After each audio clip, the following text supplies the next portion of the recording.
하지만 한국은 두 번이나 서울을 뺏기고도 끝내 망하지 않았습니다. 비록 서울을 빼앗겼다고 해도 국민적인 전의를 잃지 않고 다른 지역에서 군대를 징집하여 계속 싸울 수 있는 여력이 당시 한국에게 있었던 것입니다. 그렇다면 지금은 어떨까? 지금도 서울을 뺏기더라도 계속 싸울 수 있는 것일까?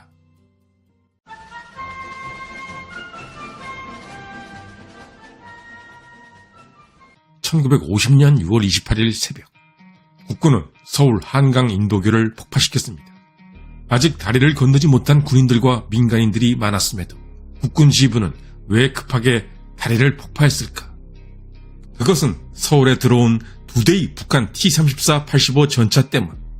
당시 국군에게 전차는 공포 그 자체였습니다.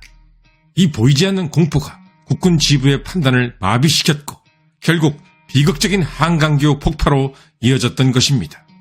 이렇게 북한군은 3일 만에 서울을 점령했습니다. 오늘날 서울에는 수많은 사람들이 살고 있습니다. 우리 대부분은 대놓고 이야기하진 않지만 내심 두려운 사실이 하나 있습니다. 그것은 서울이 휴전선과 너무나 가깝다는 사실.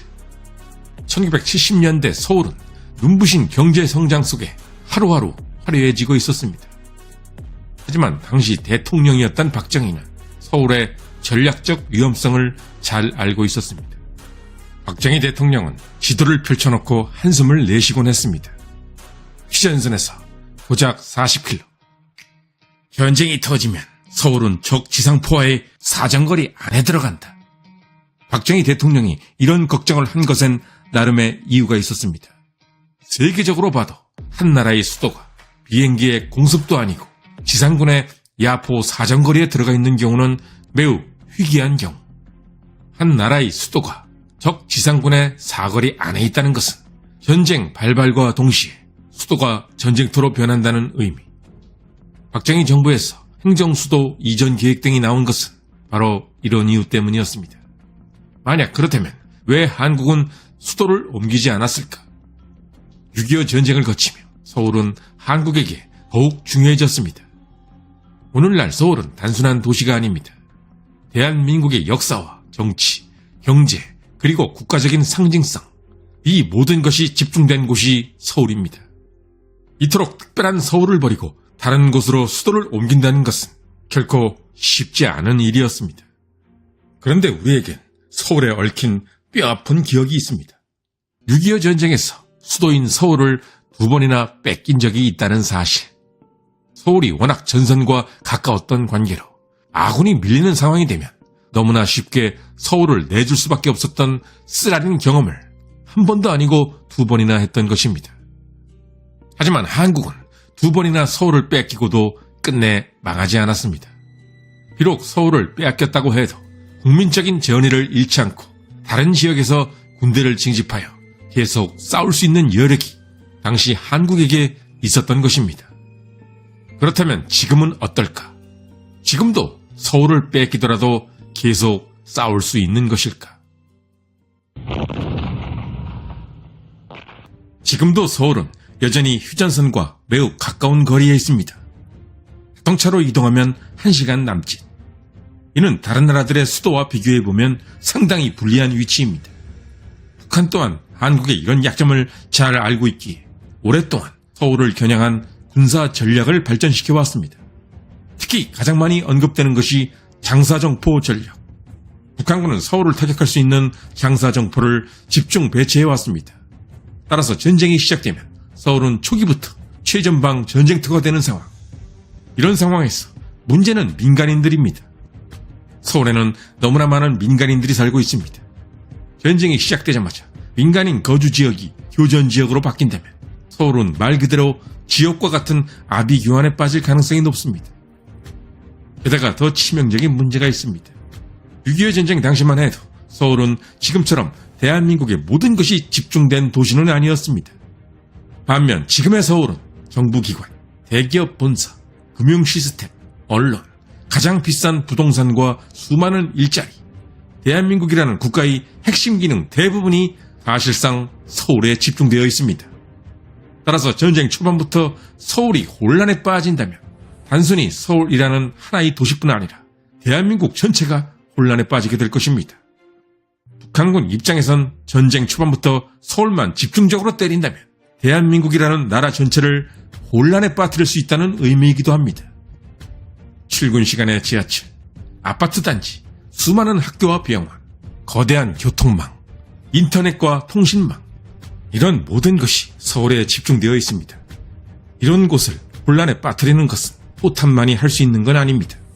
사이버 테러로 은행 전산이 마비되고 변전소가 타격받아 서울 전체가 암흑에 잠긴다면 총성 없는 패배라는 최악의 악몽을 경험할 수도 있습니다. 만약 이런 거대한 도시가 전쟁 초반부터 혼란에 빠진다면 한국은 더 이상 전쟁을 치르지 못하게 되는 일이 벌어질 수 있습니다. 물론 지금의 국군은 1950년의 국군과는 비교도 안 될 정도로 강력해졌습니다. 게다가 지금은 주한미군까지 있습니다. 국군과 주한미군의 강력한 공군력과 뛰어난 적 탐지 능력은 분명 6.25 전쟁 때는 없었던 능력입니다. 따라서 1950년 당시와 지금은 다르지 않느냐고 반문할 분들이 많을 것입니다. 그러나 문제는 서울처럼 인구와 국가 기능이 극단적으로 밀집된 도시는 같은 공격을 받더라도 일반적인 도시들보다 훨씬 치명적일 수 있다는 점. 이런 상황에서 관건은 국군과 미군이 본격적인 반격을 시작하기 전 서울이 얼마나 잘 버티냐가 관건이 될 것입니다. 결론적으로 지금의 대한민국은 1950년의 대한민국보다 훨씬 강력한 나라가 되었지만 서울만 흔들려도 대한민국 전체가 흔들릴 수 있다는 치명적인 약점 또한 갖게 된 것입니다. 이제는 6.25 전쟁 때처럼 서울이라는 땅 자체를 지키느냐 뺏기느냐는 중요하지 않습니다.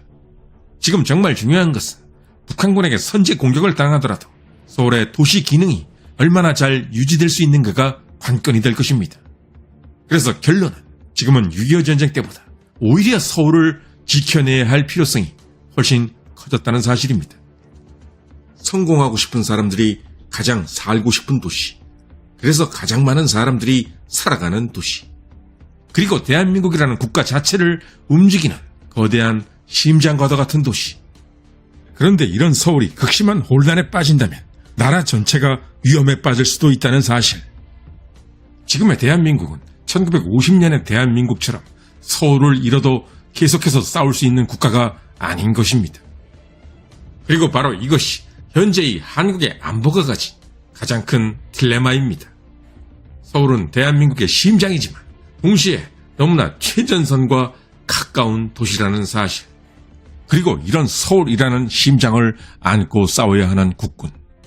과연 국군은 이 비대한 심장을 지킬 수 있는 준비가 되어 있을까? 결국 지금의 대한민국은 과거보다 훨씬 더 서울에 의존하는 나라가 되었습니다. 그리고 바로 이것이 현재 대한민국의 결정적인 약점이 되고 만 것입니다. 그리고 얼마 지나지 않은 1945년 12월 21일 패튼의 갑작스러운 교통사고 사망. 패튼은 끝내 1945년을 넘기지 못했습니다. 그러나 이후 그의 예지력은 빛을 발하기 시작했습니다. 소련군이 들어간 것은 결국 소련의 영향권이 될 것이다. 그래서 그는 이런 발언까지 했습니다. 사실 우리는 그동안 잘못된 적과 싸워왔다. 1945년에 이런 발언을 한다는 것은 말 그대로 폭탄 발언.